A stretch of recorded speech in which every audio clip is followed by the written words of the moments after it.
Yo, what's up, everybody? It's Al Karim here, typically Thursday coffee in a cocktail bar, but I'm honored to be here at actually UC Berkeley with Greg Morrow, a pal of mine, and actually was one of my thesis committee members, which I recently went through on Saturday, and he brought me to give a keynote lecture to his master's in real estate and environmental design program here at Berkeley. Greg and I got to know each other a few years ago, and he's one of these guys that I've always followed. We were lucky enough to have him in Calgary for a few years, and so he would weigh in every now and then, and we connected on X, formerly Twitter, I think originally, and so yeah, super stoked. Greg, obviously, thanks for having me and being willing to join some of my folks and have a conversation. Yeah, great. It's great to have you down here in Berkeley. We brought you in, 2-3 years ago? Yeah, I think it was like right before the pandemic. Then we had a bit of a break. And And then we had you remotely one year. Yes, yeah. It's great because a lot of the stuff that you do, the mix of sort of impact, policy, the work itself, design, that's what this program's all about. And so I think it gets people excited, and you kicked it off today to the new cohort and got them all jazzed up. So this is great. Yeah, I mean, I think you're lucky. Obviously, working with students is difficult at times, but the one thing I love is the energy and the excitement. And so I really try to take as much of that in, but then obviously give as much of that out. So Greg, tell us a bit about your background, kind of what you studied in and how you ended up here. Yeah, well, originally from Canada, from Ontario, and I went to school in Montreal, McGill, went to architecture school. Yeah. Thought I wanted to be an architect, did that for a few years, moved down to Boston after I did my architecture degree, worked at Moshe Safdie, who did a bunch of things in Canada and 67, in the US. Expo 67, exactly. Habitat 67, I guess it was called. And, I actually got interested in bigger scale environments. I was working on these projects like Salt Lake City Public Library and Peabody Essex Museum. And we won the competition for the U.S. Institute for Peace. And, I got more interested in urban design. So that sort of sent me back to school. I went back to school to MIT and I did an urban design degree, stuck around and did a planning degree. And almost by happenstance, kind of got sucked into the academic world, right? It wasn't part of the plan. It was like there was somebody that was up for tenure and they hadn't done enough, and they had to step out and do more academic work. And since I had this kind of architecture, urban design, city planning kind of background at that point, but I had set up some courses while I was there. So they're like, well, you seem to know what you're doing. So why don't you stick around for a couple of years and teach at MIT? And so that's what I did, taught urban design stuff for 2 years at MIT. Yeah. And I kind of figured, well, if I'm going to be in this academic world, I guess I have to do a PhD. It wasn't like a kind of lifelong ambition. Yeah. And it was always a choice, stay in the Northeast, go to one of these, fancy Ivy League schools, or I was really interested in moving out to the West Coast because things were changing, especially in LA. It was a very suburban city that was urbanizing. It was changing, and you could go in there and you could do things. Yeah. And so that was kind of the impetus to go to LA. Yeah. And so I did the PhD, but on the side, if you will, I was like, okay, let's do some development stuff. So bought this property and did this kind of little townhouse project. And that led to a bunch of consulting with other developers. Because, of course, in LA, everybody's, not everybody. There's a lot of people in the entertainment industry. But their work is episodic. They have more money than they have ideas. Yeah. And so they're like, wow, I have this idea. Why don't you help me with this? And so having an architecture background allowed me to integrate design and development. And help people figure out how they were going to develop their properties. Yeah. And so it's kind of an early do-it-yourself version of what you're doing in a much more sophisticated way. So that's what I did. And, and when I was done the PhD, I had this opportunity to go up to Calgary. And I was interested in Calgary because it was an environmental design school at the time, that was what it was called. It had all the pieces. And one of the things that I had done when I was doing my PhD, I actually kind of stepped out and did a visiting assistant professorship at Occidental College in urban and environmental policy. Okay. Which was really cool. It allowed me to develop this environmental lens through which I was looking at things. And so I really appreciated the fact that at that time it was called EVDS, now SAPL, had like ecologists and sociologists and of course architects, planners, and all that stuff. So it was really integrated. Yeah. And that led me to Calgary, and then like literally after a year, I was asked to join or to apply for this Parker chair position. Yeah. Or something like that. And that was interesting because it was half in the design school, half in the business school. Mm-hmm. So that kind of cemented more my interest in real estate development. You know, I'd done some work in LA, before. but this was more on the academic side. Yeah. And I did that. I just kind of started that, brought in a couple of postdocs. We just started getting the research platform going. And then, of course, my wife, who's a developer. Yes. She's an affordable housing developer. Yes, Related. She was recruited back to a senior position at Related. And so we had this kind of difficult choice, you know, do we stay here or go back to California? Yeah. So that's what we did. We had kept our LA place. So it was kind of an easy transition to go back. Yeah. I launched the Pepperdine real estate program down in LA. Did that for a little while until Berkeley came calling, and then I came up here, and I've been here for about 6 years. 6 years, yeah. This. No, it's a really interesting program, development and design. Yeah, well, I think why I always love I know you're a busy guy, but when we do get to chat, why I love talking to you is because you have such breadth of perspective of not only what's happened, obviously, north, but you have the border because you keep your eye on what's happening in Canada, but also what's happening south. And then you're kind of able to merge these things, take these experiences, and kind of carve your way through, you know, what is a crisis, what appears to be happening everywhere. So tell me a bit about like California and what's been happening here.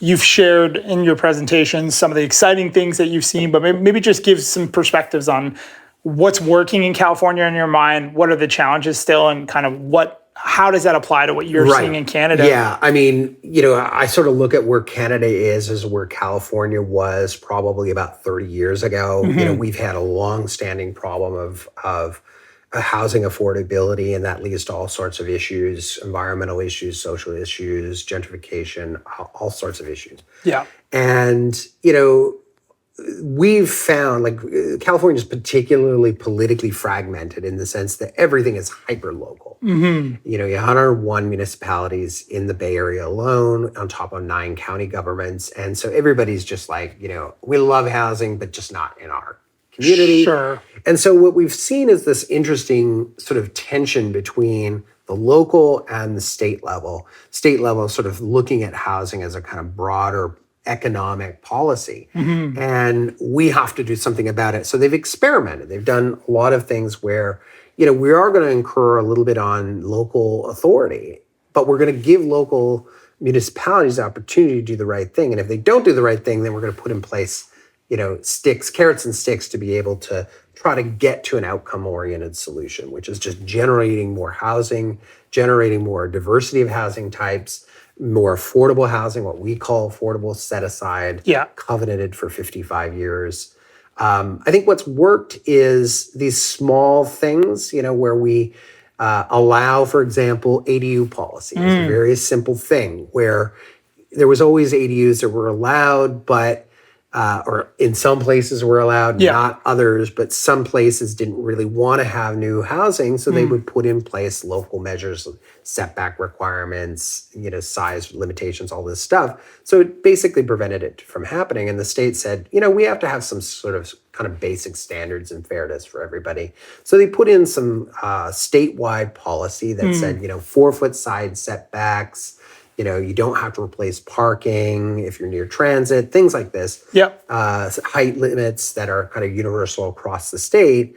And that has made a huge difference to facilitate the production of ADUs, for example. The most recent numbers that we've seen from the period 2016 to 2022, 1 in 5 new housing units in the state of California is an ADU. Yeah, that's a profound stat. It's just, and you know, you think about it, it goes to the point that you're talking about kind of do it yourself. How do we create a more organic way of generating housing? And simplify the process. Keep it simple. Yeah, exactly. And create certainty. I think that's the key thing. Because what is the rule here? You apply, you have to have a permit within a certain amount of time. Is that not, is it? It's all objective standards. If you go to the city and say, I'm fitting within the state level policy, they have to approve it. Okay. It's straight up. And yes, there's some timeline limits that they have to pull that. That it has to be what we call ministerial. Yeah. There's no discretion involved in it. And so you have to process that permit within 60 to 90 days. Yeah. Yeah. So that's all very helpful. And it's very helpful just to know that it doesn't matter where you are across the state. There's a certain level of consistency to it. Yeah. Yeah. No, that's, again, like I said to you, when you said that number, I was like, wow, that's crazy what policy can inform and with the other right pieces of the puzzle. But I think one of the things in Canada that folks are hyper engaged about, we saw it obviously in Calgary with the recent change, which you and I will get into, but this whole idea about affordable housing, and you and I have talked about rent control. We've talked about exclusionary, inclusionary zoning, the two differences between those, which I'd love for you to shed some view on. But what are some of the tools that you've seen that have created affordability, but also housing starts? Because I think what we're seeing is policies that oftentimes restrict rent controls or other mechanisms like that often have hindrances on creating housing. And so what have you seen that can actually help affordable housing, but doesn't stop housing production? And then the other question I just want to ask you is like this idea that like supply and demand doesn't work and like creating more supply won't actually create affordability. Talk to me about those two things and what your experiences or thoughts are. Yeah. On the first question, what works? We have had in California some success in using density bonusing that is tied to set aside affordable units. Yeah. It's not a panacea for everything, but in specific locations, specifically around transit areas, I think that's been very helpful. The city of Los Angeles has this TOC program, Transit-Oriented Community Incentives. Yeah. Basically, it's tiered to how frequent the service is and how far you are from that station. Yeah. But if you're sitting right on top of one of these, regional metro stations, you can get an 80% bonus in density, you get height increases, you get setback relaxations, parking relaxations, a whole set of menu items that you get if you're willing to set aside between 10 and 24% of the units for low-income households. Yeah. And that's defined in different ways in California based on area median income. Yeah. And looking at the data, that's been very, very successful in Los Angeles. Okay. We've seen a lot of new units be created in these TOC areas and a lot of new affordable units as well. The challenge with that kind of policy is that, and I think that's partly to do with the culture in Los Angeles, which is even if you build transit, many people are not going to use transit. And the reason why people like to move into these transit-oriented communities isn't for the transit. It's for the amenities. It's for the walkable communities and shops and bars and whatever. And the problem with that is that people who are transit dependent tend to be pushed further away from those nodes. So even though you are actually more than replacing the number of units, definitely you're getting way more affordable units in those transit areas. It's not a kind of one size fits all that helps the transit system, for example. Sure. So we see these sort of, and that's the problem with policy and what we do in development is there's always partial wins. Yes. And partial things that have adverse effects. Sure. And I think that leads into the second question, which is the kind of supply question. There's a huge debate about, especially here, we tend to be very skeptical in California of this idea that supply is going to solve all. Yeah. And my view is it's a necessary but insufficient condition, which is to say, you're not going to solve the housing crisis unless you produce more supply. Yeah. But just producing more supply, particularly market supply, especially if it's at just expensive market rate, is not alone going to do the job. Now, specific locations like the Bay Area, where you have all these tech workers that are earning oodles of money, but there's still no housing. So what they're doing is they're moving into places in Oakland, for example, gentrifying, fixing things up, and that displaces people more people downstream. As I talked the other day in my Calgary talk, Oakland has lost 50% of its Black population since So 1980. crazy. And Yeah. that's likely to be continued to 2040. So you have basically 75% of the Black population of Oakland gone within a generation. Yeah. And that is a consequence of some of the dynamic that's taking place. So there's a case where even housing at the high end, expensive housing, is helpful to mitigate. There's still displacement. Right. Yeah. So like you do need housing at all levels. Yes. But we need more housing for people that are, at the lower incomes. And that's the challenge. So this is one thing I think is really interesting about your wife. Obviously, you get a lens into this model. I don't know if we have a Canadian version of Related, but the idea of a private corporation who can make money, whose mandate is to be profitable, but deliver deeply subsidized affordable housing. Yeah. Talk to me about that model, because it's so foreign to me, and every time I meet with you, and I met with your wife yesterday again, Julia, talked to her about it.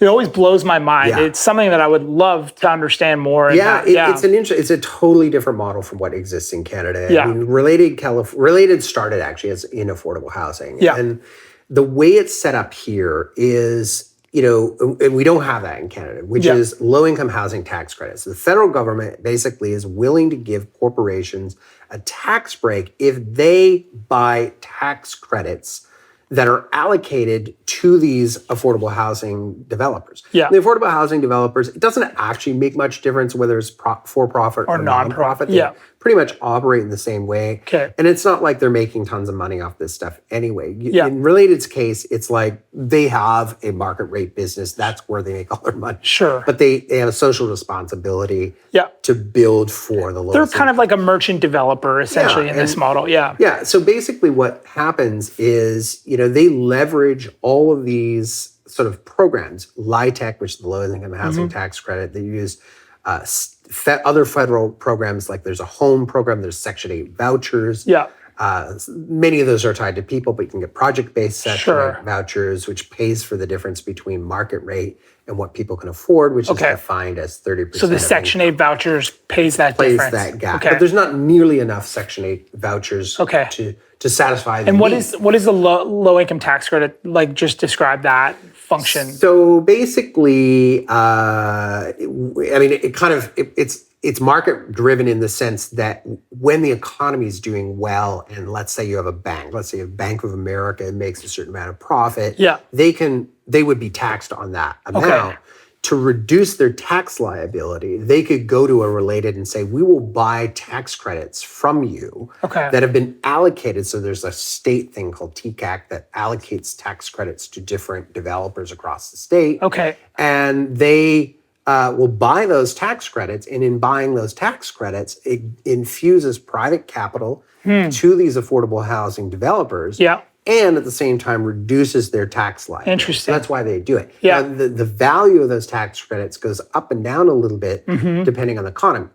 So when the economy softens, there's not as the much. value of the tax credit goes down slightly. Yeah. And vice versa And so how is the tax credit deployed? Is it like a cash amount? Like how? It just is part of your caps. It's a cap stack. So it's like an equity stack that they give you to say. Yeah. It just comes into your capital stack. You might partner, and that's the problem. Like what I would say is the complexity of the U.S. system. Like the Canadian, the CMHC program that's 95% loan to value, 50 years at cheap rates. Kind of a lending program. I mean, nothing like that exists here. Okay. So this is like sort of trying to get at that a little bit, but through layers. Okay. So we have LIHTC, you have the federal home program, and there's lots of specific things. You might have programs that are specific to senior housing,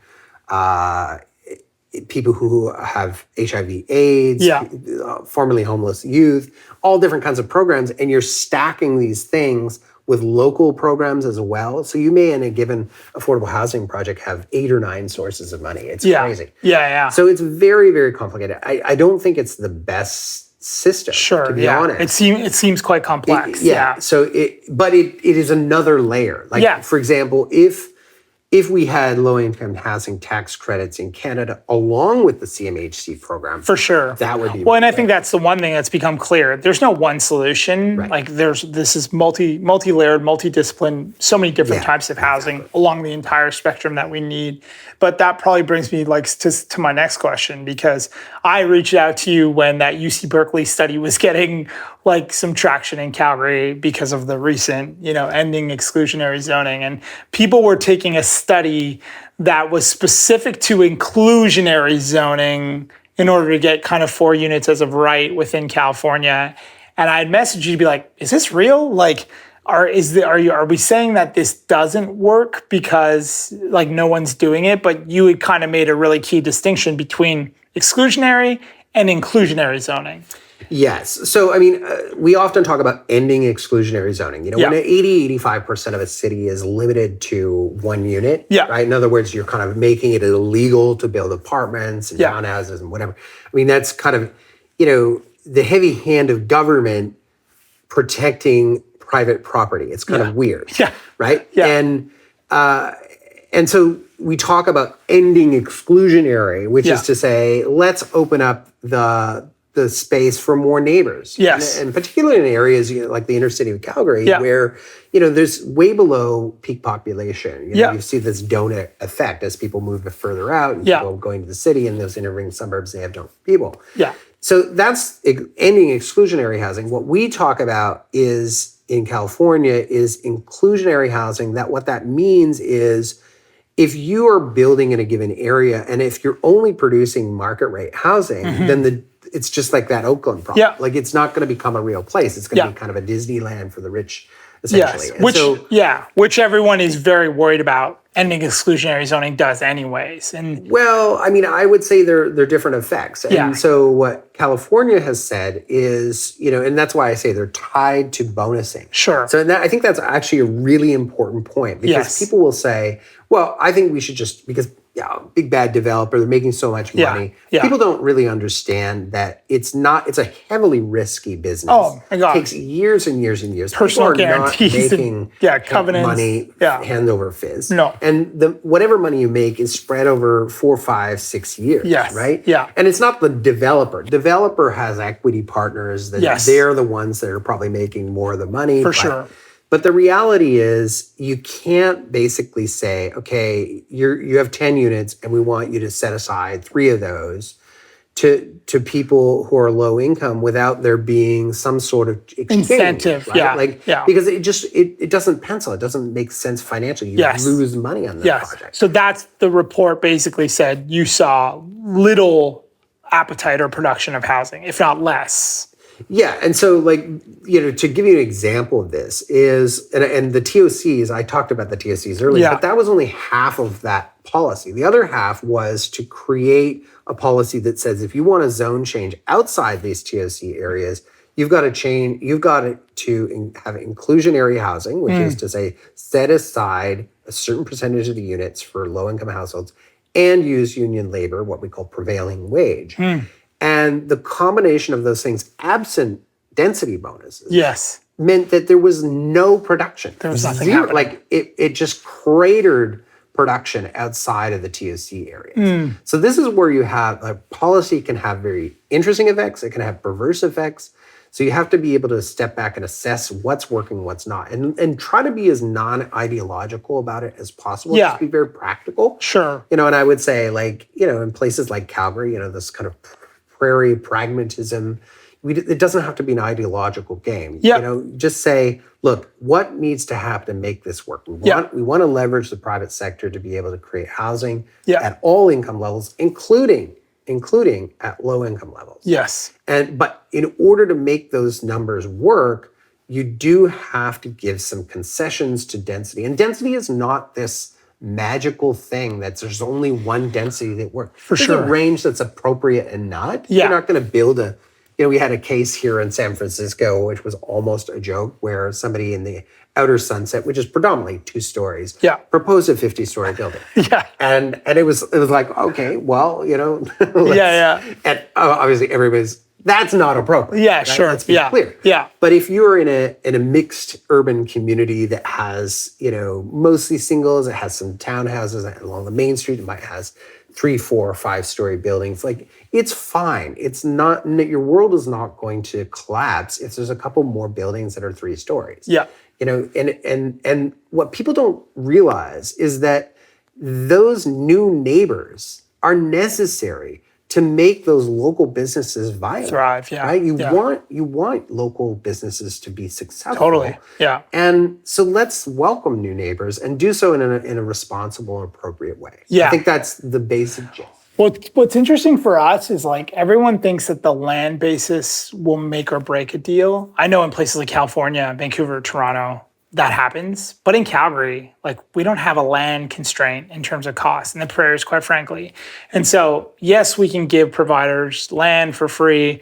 But for me, what I've come to realize is like we need something that is an ongoing program that can help create the rent relief in order for it to be successful. And we talked about for-profit affordability in Alberta and in Calgary. For-profit companies are not eligible for any of those like tax credits or any of those benefits. So no property tax is only eligible for not-for-profits. And so for me, what I keep saying is like, if we want to engage the private sector, we need to put them at a level playing field to have those same benefits, or else we'll never actually bring them into providing affordable housing. And so I think that's interesting. One thing I did want to ask you about, because you're in the States, but I saw Minneapolis, Seattle, obviously California, and a lot of folks bring up New Zealand as use cases for how ending exclusionary zoning didn't create affordability or reduce prices. What do you know about that? What have your experiences been? And anecdotally, I'll just tell you that, in the community of Altadore and Calgary, if those stay as single-family homes, they do eventually get redeveloped in their $3 million single-family homes versus like 4 townhomes, which might be $1 million each, which is still cheaper than, a single $3 million home. But I guess, have you seen data to kind of support otherwise or talk about what happens to affordability? Obviously, I understand displacement, but just generally speaking, does exclusionary zoning create some level of affordability? What I would say is, what a lot of these things that are happening in Minneapolis and certainly in California, so the context in California is that essentially what they allowed is 4 units on every lot in various combinations through lot splits and ADUs and all sorts of things. Yeah. And it's not like that just suddenly like everybody starts to have development. And I think one of the things that it's nuanced that people don't really understand that well is the economics of development. And the reality is, even if you allow for more density, that doesn't mean density is going to happen, right? Density happens when there's a delta between what exists on the land and what you can do with it makes it viable, reasonable to do. Yeah. Right. And where we've seen a lot of the time where you have upzoning, these kind of small scale upzoning does that. It doesn't necessarily create enough of a delta that people are going to suddenly tear down what's there and rebuild. Yeah. Sometimes, so it's very specific to the place. You have to look at the land economics. Goes to your point about, what's the land worth? What's the construction cost? What are the development costs that the cities put on that? And then what are the prevailing rents and or sale prices? Yes. Does it generate something that makes it viable to see redevelopment at all? Yeah. And once it tips over the scale where it starts to make sense financially, then you start to see redevelopment. Yeah. And that's where I think going to the question of affordability. As I said, like supply is necessary for that. We see it in California, where especially in the Bay Area, we have 6 new jobs for every housing unit. Yeah. Like you're never going to get affordability under those circumstances. You must have more supply at all levels, and particularly at the lower levels. Yeah. But you do need to, and that's why these policies that tie set aside affordable units with allowing greater density, which then brings that delta up and allows for redevelopment. That's really important. So where you see it not happening is just where the market, that natural, without any sort of other policies to nudge it, is not enough of a delta to see redevelopment. Got it. So it just doesn't. And so people who don't want to see change, they'll look at those particular cases and say, see, it doesn't work. It doesn't work. But that's not a universal. It doesn't work under those circumstances. Yeah, yeah. And there was a famous, there was a study that was done of a guy who looked at an area that was upzoned in Chicago, and, well, they didn't see any redevelopment. But first of all, Chicago's market doesn't generate enough delta anyway. Yes. Right? But secondly, the difference between what the underlying zoning and the upzoning wasn't big enough to really see, and it was a very small area. Yeah, it's interesting. The macroeconomics come down to the micro at each individual place to understand how they actually apply, and we're seeing that with the federal government. So that's interesting. I think that's definitely it's this is a hard conversation because people who are concerned about gentrification displacement in particular will look at new development and they'll see, and the new development's more expensive. And they'll see that as a sign that new development and upzoning is causing displacement, gentrification to displacement. But the reality of the situation is that gentrification and displacement is happening already. Yes. And it's that gentrification that's happening. In other words, people moving into that community, fixing up homes. Correct. Nothing's actually changed. Like, there's it's still no density. There's not new density. Yeah. That is raising the cost. And once it gets to a certain cost, then developers start to come in and say, it's a signal that I can then redevelop something and it makes sense financially. It's kind of like your Oakland story. Like that displacement was happening. It was happening, and you see it in LA, you see it in like Boyle Heights, and even in places in South Los Angeles, where people are skeptical that they see developers as the enemy because they're coming in. That's the most visible signs of gentrification. But the reality is, it's that tech worker who can't find any other house, so they move into like Lamert Park in South LA, and they're nice historic buildings. So funny you say that, because I never really looked at it. Like, that's the first indication of a successful neighborhood, is like someone who comes in and just does a reno and wants to live within that community. Right. And it's hard, that's the hard part, is that even if you did 100% affordable housing, and I see this with my wife, she did a building on Crenshaw in South LA. And, there's no doubt this is the paradox of development, which is, in the immediate local area, no matter what you do, even if it's 100% affordable housing, it's going to have the effect of raising rents in the area, because it's an surrounding area. It's better than a surface parking lot or a rundown something or other that was there, as long as you're not displacing.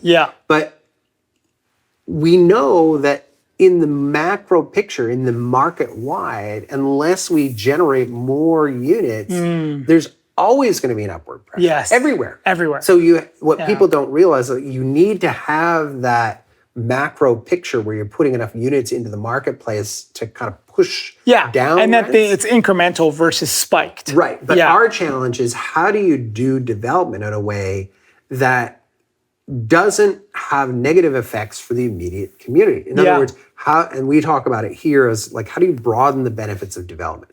How do you, and part of that is making sure that there are, units that people can actually afford, people that are already in the community that can actually afford. But it's other things. It's creating partnerships with local organizations, artist organizations, all that. Every day now, planners want to have active ground floors. You can't have retail everywhere. You can have very retail in very specific places. But if you want to activate the ground floor retails, you can have, arts organizations. You can give that space to organizations, community spaces, social service organizations. Create an ecosystem that creates a kind of social good. And I mean, I think that, the problem is, like, we want to do that in the development where we want to do that. And I think too often we're just trying to make the basics work, because there's, people are sort of viewing developers as the bad guys. Well, you should pay for the developers aren't actually paying for that. When you put a linkage fee, when you put in, it all comes down to the tax on the consumer. Right? That's all it is. Like it's like saying you have a famine. It's all flow through. And we're gonna have a food tax. We have a housing shortage, and we're gonna tax the producers of new housing.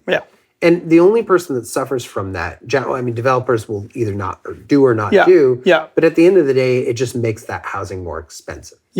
Cool. My general view is, if housing is a social problem then housing solutions need to be socialized. In other words, we all have to be a part of that. And the biggest profiteers, if you want to think about it like that, in the housing game is not developers. It's people sitting on their single family homes, doing nothing, and just watching their prices appreciate, because by fighting against new neighbors in a community, you self-interestingly are raising your own property value. And so this has been a particular thing in California. We just sit on our property, we have to do nothing. So that's what has spawned ideas around, well, maybe what we need to do to have a more fair distribution of who's paying into affordable housing is when you have these transfer taxes, when you sell your $2 million home, maybe a tiny portion of that can go into an affordable housing trust fund that can then be competitively bid out to affordable housing. No, I like that. So these are the experiments. Like, we've had such a problem for so long. We've tried so many different things. And some of these work and some of them are, they don't work that It's an ongoing battle for sure. Well, so obviously I appreciate you having me. I appreciate your time. Tell us what's next, Greg. I know you were talking about potentially doing some research, but what do you got coming up here? I know you're a busy guy. You're not on social as much as I'd hope you would be, but I'm not on X, I guess it's called, so much anymore. Although I still try to pay attention to what's going on up north and whatnot. We got some exciting things with the program happening. We just launched a part-time program. We're actually introducing concentrations. That will be interesting. Personally, I'm looking personally to look at, using my own I got 2 properties in San Francisco and LA that I'm actually sort of using as laboratories to test these ideas. How can you push the limits of ADUs and junior ADUs in order to create housing? And for my own personally, that's also a aging in place. Right? Kids are going to eventually, But the way that I'm looking at these is these are prototyping possible solutions that can be developed elsewhere, particularly since we have a new policy in the state, AB 434, which basically says we're going to take the LA project where you now have pre-approved ADU plans, and we're going to make that every city now has to have a pre-approved ADU plans. So these prototypes that I'm both designing and developing then could be submitted to some of these cities and say, hey, they work. Because I'm more interested in just generating housing. Because it's sort of like what you're doing. Similar with middle. You can only have so much affect yourself. Totally. But if you can enable, that's for me part of the reason why helping the next generation to get into this industry and have an impact is for me more impactful than me going out and just doing development on one project. For sure. If I over the last 5 years, we now have 150 new developers out there that have this approach that is a different way of looking at development. That's not just people need to earn a living.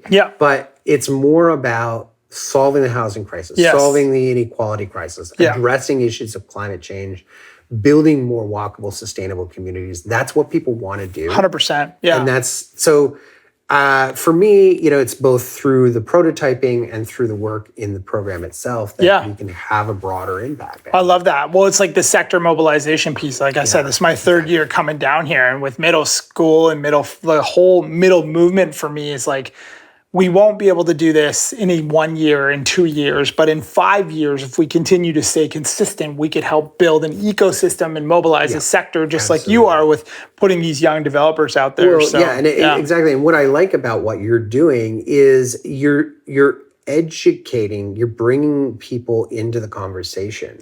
And I think for so many people, it's just a lack of understanding about how this whole world works and why things happen the way they do. If they can learn how to do it, not just, some of them are going to do it themselves. For sure. You can enable people to do this themselves. But even if people don't do it themselves, that they understand why it's necessary. And why it's not the end of the world. The whole debate in Calgary over turning RCG as a kind of default zone, to me was much like the secondary suite argument. 100%. This is way overblown. On the one hand, it's not a silver bullet for things. it's helpful. Yeah. It's helpful, but it's not that hurtful. It's not going to solve all the problems, and it won't change all that much. It may over time, like you've seen here in California, but it's going to take time. It takes time, and it's gentle, and it's incremental. Yeah. And, the thing in Calgary is that, when I was on City Planning Commission, we already introduced the RG zone. Yeah, out in the new communities. Yeah. And the only reason why we didn't do it in RCG is because of the political question 100%. about whether people would accept the fact that, because we accepted that in new communities that you could have on the same street a detached house, a duplex or semi, a few little row houses. It's all grade-oriented, low-rise, scaled, single units. 100%. And so, don't get worked up about the form. Because it's more about the community as a whole. And if you can have more people, in that school, makes that school more viable. Yeah. You have that issue in Calgary. Some of those schools, like you have areas which the schools huge demand for schools, and other areas where schools are literally closing. And so, you're building all these these schools for really no more students. Weird.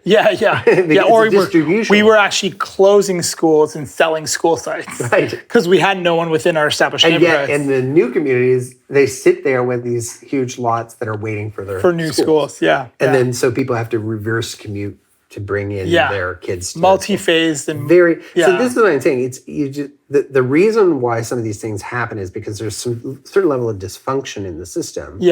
And these kind of solutions where you have incremental change is part of the answer. So you're going to have a lot of different types of solutions. It's kind of like what I said the other day in my talk is, you don't have a housing crisis. You have housing crises. You have crises of homelessness. You have crises of not enough housing for people at the low income spectrum. We're not producing enough housing. You have a housing jobs fit problem.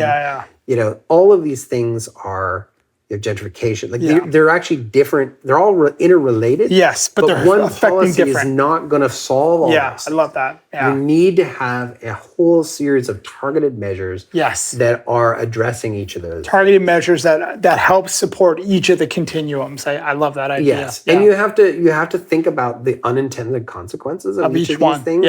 You're not going to mitigate everything, but you can be thoughtful about these things. Try to listen to people, listen to their concerns, but people also have to listen on the other side. They have to understand, because the future residents aren't there to speak for themselves. Inevitably happens is people move into a community and they get to know each other and they're just regular people. For sure. Not only the future residents, but those that don't feel like they belong or have a voice. The renters who are not owners. And so I think we've all been renters. Every single person 100%. has been a renter. Cool, man. Well, I'll leave it there. I appreciate your time. And again, thank you for having me. Thanks for joining me. And great conversation. Follow you and see what's happening next here. Perfect. Thanks, man. Great.